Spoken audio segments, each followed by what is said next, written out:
మీ అందమైన ప్రయాణం ప్రారంభించండి. 49 మీ తల్లిదండ్రులు కావాలనే కలలను సాకారం చేయడానికి సహాయపడుతుంది. Hello everyone, welcome to Suman TV. Right now నేను 49 ఫెర్టిలిటీ సెంటర్ లో ఉన్నాను. రైట్ నౌ మనతో పాటు ఉన్న డాక్టర్ మౌనిక గారు, ఐవీఎఫ్ స్పెషలిస్ట్ డాక్టర్ గారితో మాట్లాడతాం. మేడం నమస్తే. నమస్తే అండి. మేడం, వారికోసెల్ అసలు అంటే ఏంటి? మగవారిలో ఈ సమస్య ఉంటుంది అంటారు. దీని గురించి ఒకసారి క్లియర్ గా మాట్లాడుకుందాం మేడం. ఏంటి వారికోసెల్, ఎవరిలో ఎక్కువగా వస్తుంది? ఈ మధ్య కాలంలో ఎక్కువగా వస్తుందా? ఏం మిస్టేక్స్ వల్ల వస్తుంది? ఏంటి అసలు? సో ముందు అసలు ఈ వారికోసీల్ అంటే ఏంటంటే అండి, మగవాళ్ళలో బీజాలు ఉంటాయి, స్క్రోటల్ సాక్స్ అంటాం. సో ఈ టెస్టిస్ కి అన్ని ఆర్గాన్స్ లాగానే బ్లడ్ సప్లై ఆర్టరీస్ ద్వారా వెళ్తుంది. తర్వాత రిటర్న్ బ్లడ్ హార్ట్ కి వెయిన్స్ ద్వారా వస్తుంది. సో ఈ వెయిన్స్ లో మనకి వాల్వ్స్ అని ఉంటాయి, అంటే వెనక్కి ఫ్లో కాకుండా బ్లడ్ టువర్డ్స్ హార్ట్ వెళ్ళడానికి. సో ఈ వాల్వ్స్ ఎప్పుడైతే డిఫెక్టివ్ గా ఉంటాయో ఆ బ్లడ్ ఫ్లో బీజాల నుంచి ఎగ్జిట్ కాలేకపోతుంది. సో ఆ ఓల్డ్ బ్లడ్ అంతా కలెక్ట్ అయిపోయి బీజాల చుట్టూ చేరుకుంటుంది. దాని వల్ల ఒక వాపు లాగా తయారవుతుంది టెస్టిస్ చుట్టూ.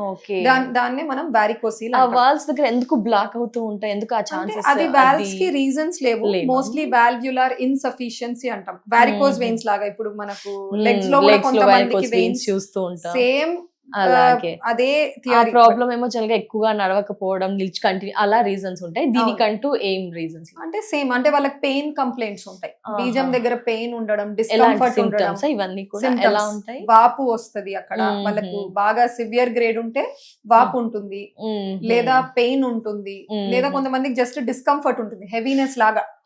They will be feeling it. So అట్లా ఏమైనా సిమ్టమ్స్ ఉంటే డాక్టర్స్ ని అప్రోచ్ అవుతూ ఉంటారు. ఓకే, అంటే ఈ వారికోసిల్ వల్ల ఏంటి ఫర్దర్ గా ఎలాంటి ప్రాబ్లమ్స్ ని కూడా అందరు చూడాల్సి వస్తుంది? ఈ రేషియో అనేది ఈ మధ్య కాలంలో పర్సన్స్ లో ఎక్కువగా చూస్తున్నారా? బిఫోర్ నుంచి ఇలాగే కంటిన్యూ ఎక్కువగా ఉంది అంటే? వారికోసిల్ ఎప్పటి నుంచో ఉందండి. జనరల్ పాపులేషన్ లో యాక్చువల్ గా అందరికి మనం టెస్ట్ చేస్తే, స్కాన్స్ చేస్తే ఒక 15% వరకు అయితే కనబడుతూ ఉంటుంది వారికోసిల్ ఉంది అని చెప్పేసి. కానీ పర్టిక్యులర్ గా సంతానలేమి సమస్య, ఇన్ఫర్టిలిటీ ప్రాబ్లమ్స్ తో మా దగ్గర వచ్చే వాళ్ళల్లో మనం స్కాన్స్ చేసినట్టయితే 30 to 40% లో కనపడుతుంది. ఖచ్చితంగా కొంచెం హయ్యర్ గ్రేడ్ లో కనపడుతుంది. దీన్ని బట్టి మనకు అర్థమయ్యేది ఏంటంటే ఆ వారికోసిల్ వల్ల ఎక్కడో స్పర్మ్ హెల్త్ లో కాంప్రమైజ్ అయ్యి ఇన్ఫర్టిలిటీకి దారి తీయచ్చు, కానీ ఖచ్చితంగా అదే అని కూడా చెప్పడానికి లేదు.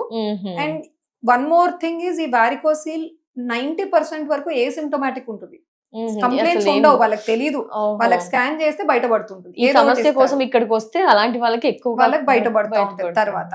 ఓకే ఓకే, వారికోసిల్ అంటే గ్రేడ్స్ ఉంటాయా మ్యామ్? లైక్ ఇలా గ్రేడ్స్ ఉంటాయా? సిమ్టమ్స్ కనిపించవు అంటున్నారు. మీ దగ్గరికి ఏ స్టేజ్ లో ఉన్నవారు వస్తుంటారు? సో డిఫరెంట్ క్లాసిఫికేషన్స్ ఉంటాయి గ్రేడ్స్ తెలుసుకోవడానికి. లైక్ గ్రేడ్ 1 to 4 యూజువల్ గా అయితే ఒక 2-3 క్లాసిఫికేషన్స్ ఉన్నాయి. కొన్నేమో ఫిజికల్ గా ఎగ్జామిన్ చేసి గ్రేడింగ్ ఇస్తారు, అంటే ఆండ్రాలజిస్ట్ లేదా మేల్ స్పెషలిస్ట్, మెన్ కి సపరేట్ ఉంటారు డాక్టర్స్. వాళ్ళు ఫిజికల్ గా ఎగ్జామిన్ చేస్తారు. ఎగ్జామిన్ చేసి స్వెల్లింగ్ ఎలా ఉంది తెలుస్తుందా లేదా, దాన్ని బట్టి సివియరిటీ బట్టి గ్రేడ్స్ ఇస్తారు. లేదా స్కాన్ లో కనపడే సివియరిటీ బట్టి కూడా గ్రేడింగ్ ఉండొచ్చు. ఎక్కువగా మనం చూసేది ఏంటి అంటే కంప్లైంట్స్ ఉండవు, వేరే రీజన్ కి వస్తారు. సిమెన్ అనాలిసిస్ చేసినప్పుడు వీర్య కణాల పరీక్షలో ఏదన్నా మైనర్ డిఫరెన్సెస్, కణాల నంబర్ ప్రాబ్లం ఉండడము లేదా కదలిక ప్రాబ్లమ్స్ ఉంటే ఫర్దర్ గా వాళ్ళని బ్లడ్ టెస్ట్, స్కాన్ అడ్వైజ్ చేస్తాం. ఆ స్కాన్ చేసినప్పుడు చాలా మందిలో రైట్ లో గ్రేడ్ 1 ఉంది, లెఫ్ట్ లో గ్రేడ్ 2 ఉంది. సో వారికోసిల్ ఒక సైడే ఉండొచ్చు, రెండు సైడ్లు కూడా ఉండొచ్చు. అండ్ రెండు సైడ్లలో గ్రేడ్స్ సివియరిటీ ఒకటేలా ఉండకపోవచ్చు. ఒక దాంట్లో గ్రేడ్ 1 ఉండి ఇంకో దాంట్లో గ్రేడ్ 3 ఉండొచ్చు. సో అట్లా బోత్ సైడ్స్ అఫెక్ట్ అయ్యే ఛాన్సెస్ ఉంటాయి వారికోసిల్. ఈ ప్రాబ్లమ్ ని, సరే మీరు అసలు సిమ్టమ్స్ తెలియదు అంటున్నారు, ఏమైనా ముందు ప్రాబ్లమ్స్ ఇంకా ఎక్కువగా అయ్యే ఛాన్సెస్ ఉంటాయి? వస్తే కనుక ఎలాంటి ప్రాబ్లమ్స్ వస్తాయి? ముందే ఏం జాగ్రత్త పడాలి? ఫస్ట్ ఆఫ్ ఆల్ వారికోసిల్ పెద్ద ప్రాబ్లం క్రియేట్ చేసే కండిషన్ కాదండి. నేను అన్నట్టు సిమ్టమ్స్ ఉంటే మాత్రము, డైలీ లైఫ్ లో వాళ్ళకి డిస్కంఫర్ట్ కాజ్ చేస్తుంటే మాత్రం సర్జికల్ కరెక్షన్ వెళ్లాల్సి ఉంటుంది. Medical treatment, so surgical correction వెళ్తారు. లేదు కంప్లైంట్స్ లేవు, వాళ్ళకి ఏం అనిపించట్లేదు, ఏదో గ్రేడ్ వారికోసిల్ బయటపడింది స్కాన్ లో, కానీ వాళ్ళకైతే కంప్లైంట్స్ లేవు. సిమెన్ అనాలిసిస్ లో, వీర్య కణాల పరీక్షలో అయితే ప్రాబ్లం ఉంది. కొంతమందిలో మేము కరెక్షన్ కి వెళ్ళండి అంటాం, ఎందుకంటే కరెక్షన్ చేస్తే ఏమన్నా సిమెన్ లో ఇంప్రూవ్మెంట్ వస్తుందేమో కౌంట్స్ లో అని. అలా అని అందరికీ చెప్పాం. కొన్ని స్పెసిఫిక్ కేసెస్, పెళ్ళై తక్కువ టైం అవుతుంది, చిన్న ట్రీట్మెంట్స్ లోనే ఇంకా ట్రై చేస్తున్నారు, పెద్ద ట్రీట్మెంట్ కి వెళ్ళాలని అనుకోవట్లేదు. సో అలాంటప్పుడు natural remedies, life style changes అన్ని చెప్పిన తర్వాత కూడా ఇంప్రూవ్మెంట్ లేదు అంటే ఈ వారికోసిల్ ని కూడా కరెక్ట్ చేసుకొని వెయిట్ చేసి ఇంప్రూవ్మెంట్ ఏమన్నా వస్తుందా అని చెప్తాం. బట్ ఈ ఇంప్రూవ్మెంట్ కూడా పేషెంట్లీ వెయిట్ చేయాలి. సర్జికల్ కరెక్షన్ ఈ రోజు చేసి నెక్స్ట్ ఒక 5 days లో మీరు సెమెన్ అనాలిసిస్ చేసుకుంటే ఎటువంటి మార్పు రాదు. ఎందుకంటే మగవాళ్ళలో కణాలు 70 odd days కి కొత్త బ్యాచెస్ వస్తాయి. సో మీరు ఇమీడియట్ గా చెక్ చేస్తే ఆల్రెడీ ఉన్న పాత బ్యాచ్ ఏదైతే ఆ వారికోసీల్ ఓల్డ్ కలెక్టెడ్ బ్లడ్ వల్ల అఫెక్ట్ అయి ఉన్నాయో అదే మనకు రిప్రజెంట్ అవుతుంది. So we have to leave at least 3 months. Surgery తర్వాత ఒక 3 months తర్వాత మీరు రిపీట్ చేసి పేషెంట్ గా we have to wait improvement ఉందా లేదా అనేది చూసుకోవడానికి. Okay okay. అంటే దీనికి ఏజ్ ఏమైనా లిమిట్ ఉందా అండి? అంటే ఈ ఏజ్ లోనే వస్తుంది ఇలా ఏమైనా ఉందా? అలా ఏం లేదండి. ఈవెన్ అడాలసెంట్ ఏజ్ గ్రూప్ లో కూడా కనపడొచ్చు, తర్వాత ఏజ్ గ్రూప్ లో కూడా కనపడొచ్చు. సో ఎక్కువగా మనకు ప్రెగ్నెన్సీ కోసం వచ్చే వాళ్ళు they are always between 25 to 40 years. So ఎక్కువగా ఈ ఏజ్ గ్రూప్ లో అయితే మనం 30 to 50% వరకు వారికోసిల్ ఏదో ఒక గ్రేడ్ లో అయితే చూస్తూ ఉన్నాం. ఓకే. వారికోసిల్ వల్ల ఈ సంతానోత్పత్తి కలగదువా? కలగకపోతే ఎంత శాతం అంటారు? ఇందాక చెప్పినట్టు కాస్తే ఉంటుందా? ఎక్కువగా సమస్యగా భావించవచ్చా ఈ వారికోసిల్ ని సో సంతానోత్పత్తి? Varicocele only one of the causes ఉండొచ్చు అండి, బట్ అదే రీజన్ ఇన్ఫర్టిలిటీకి అనేది కాదు. ఏమీ లేదు. సో ఉండే ఛాన్సెస్ ఉన్నాయా?